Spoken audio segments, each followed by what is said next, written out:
Today we're going to be making a wall pocket, and we're starting out with wedge clay. I think this is about 3 pounds, maybe 2 3/4. It's been wedged and it's ready to roll out. You may use a slab roller. I'm going to use the guides, and you'll see this sped up so that I can roll this out real quick.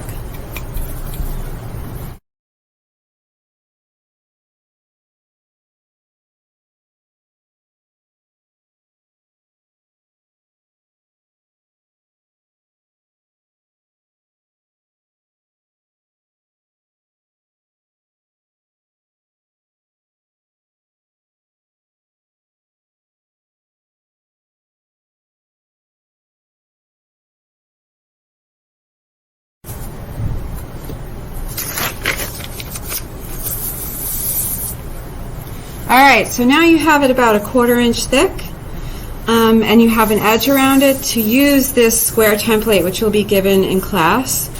And this is going to help you carve out the piece that you need.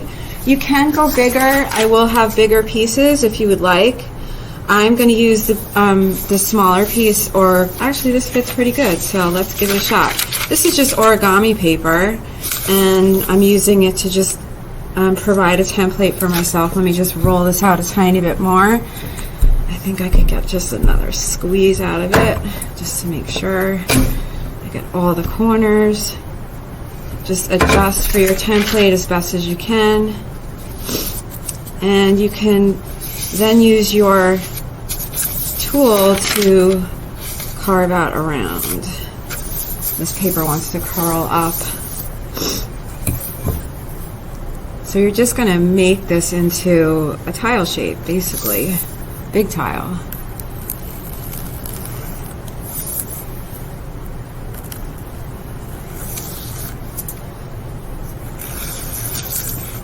Alright, let's get rid of this. Our extra pieces we'll put on the side to use for other things that we're going to do in a few minutes. And of course you can play with all the canvas marks and all that. It's up to you. But what you want to do is turn it into a shape where the corners are facing you, so that you can then fold it into an envelope. And you're going to use some slip and attach method to attach them together. So you're going to want to have some water handy and some slip if you need it. I just use the water. And you start from the bottom. And one thing that happens to students that can be a challenge is that it caves in on them. So some people use newspaper. My little hack is to use an old toilet paper roll, and it kind of props it up so that you can manipulate it. And you'll try to play around a little bit to see how the corners come out, because sometimes when you fold the clay, the corners crack.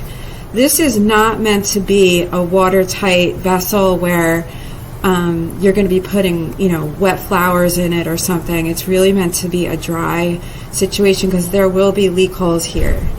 So your shape is essentially going to be like that. You'll use your scratch and slip method, scratch and attach through here on all the different parts. And the fun part starts when you start adding the design elements that you would like to create.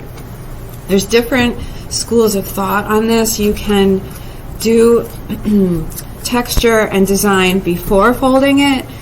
Sometimes the design gets lost in the translation when you're folding it. So for example, if I were to use my fork and do some swirls on my clay to make a really cool design of my choice, and I fold it, you're going to lose some of that as I fold it.